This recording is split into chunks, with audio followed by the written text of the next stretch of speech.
Hey guys, this is day 2 of our journey through the Gospels, and today is Tuesday, September 13th, and I hope you're having a great week so far. And today's reading is Matthew chapter 2 and 3, and we're going to look at a passage in chapter 2 today where the Magi or the wise men come to visit Jesus, and they come bearing gifts. And I want you to think for just a moment, I want you to think about some of the best gifts that you ever received. Now, when I think back of some of the best gifts that I ever received, I immediately go back to some of the ones I received when I was a kid. And one of the first gifts, that I can think of that was just great, I remember receiving a Coleco football game. Now, it was one of those games, it's not like it didn't have the great graphics that they have today. And on the game, all of the football players were represented by just these little red lines. And you moved them with little arrow keys. And I don't even understand how it works now when I think about it. But I played that thing for hours. I remember I got one time a game called Digital Derby. And it was a little handheld game, and it had a little steering wheel on it, and you moved a little car and tried not to run into things. And the track that you raced on was just a little track that scrolled around and around and around. I played with that thing for hours.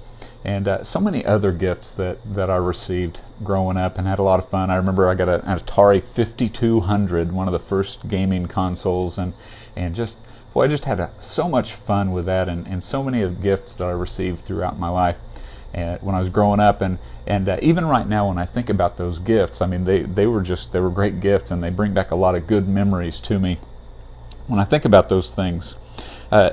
In Matthew chapter 2, these magi, or some translations call them wise men, they come and they are bearing gifts. They bring gifts to Jesus. And they come to worship him bringing these gifts. Now, if you were going to go visit Jesus, if you're going to go visit the Son of God as a child, what kind of a gift would you bring to him? What kind of a gift would you take to him? What kind of a gift do you bring to somebody that one day is going to walk on water, or someday they're going to heal blind eyes and deaf ears, or one day they're going to raise from the dead? What do you get? What kind of a gift do you get to that person? Well, these magi come and they give some gifts that, well, they're kind of interesting. Now, they may seem kind of odd until you think a little more about what they mean. And we see in Matthew chapter 2, verse 11, it says this. It says, "On coming to the house, they saw the child with his mother Mary, and they bowed down and worshipped him. Then they opened their treasures and presented him with gifts of gold and of incense and of myrrh." Gold, frankincense, and myrrh. Now gold, okay, I understand that. Gold is a good gift, right? Who wouldn't want gold? Even today, you would want gold. If somebody said, "Here, have some gold," you wouldn't turn it down.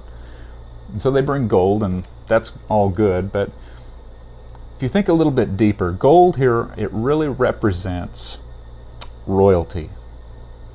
And when we think about Christ, one of the titles that we see in scriptures of him is King of Kings and Lord of Lords. And so when the wise men come and they bring this gift of gold, it symbolizes that he is King of Kings and Lord of Lords. So it has a little deeper meaning. Then we go to the next gift. Incense, some translations say, or others call it frankincense. Frankincense. Now, what do you do with that? Well, incense or frankincense was used in the sanctuary or in the temple as to worship the Lord. And incense was burned as a way to worship the Lord. So by bringing incense as a gift to Jesus, they in a sense were recognizing his divinity, recognizing that he is the Son of God. And so they're bringing it to him in worship that he is the Son of God, so he is divine. So the frankincense represents his divinity. And then finally, myrrh. Myrrh? Myrrh. Now, I know everybody knows what myrrh is, right? You know what myrrh is. Now, I got to tell you, if somebody gave you myrrh for a gift, you're probably not going to be too excited about it. Do you know what myrrh is? Myrrh is, well, I don't know how else to say it. It was embalming fluid. Yeah, embalming fluid. Yeah, the stuff that they put in dead bodies to preserve them. Now that's kind of an odd gift, isn't it?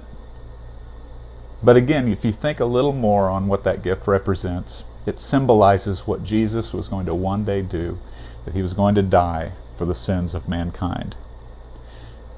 And we're told in Scripture in Matthew 20:28, just as the Son of Man did not come to be served, but to serve and to give his life a ransom for many. And so that gift represents that one day and symbolizes that he was going to give his life for the sin of all mankind. And that again is good news. Gospel, that's what that means. And so now when we get into Christmas in a few months and people talk about gold, frankincense, and myrrh, I hope you understand a little more and think about it, that gold represents his royalty, frankincense is divinity, and myrrh is symbolic of one day he's going to give his life. That's all for today, and tomorrow look forward to Matthew chapter 4, and hope you have a great day, and I'll see you tomorrow.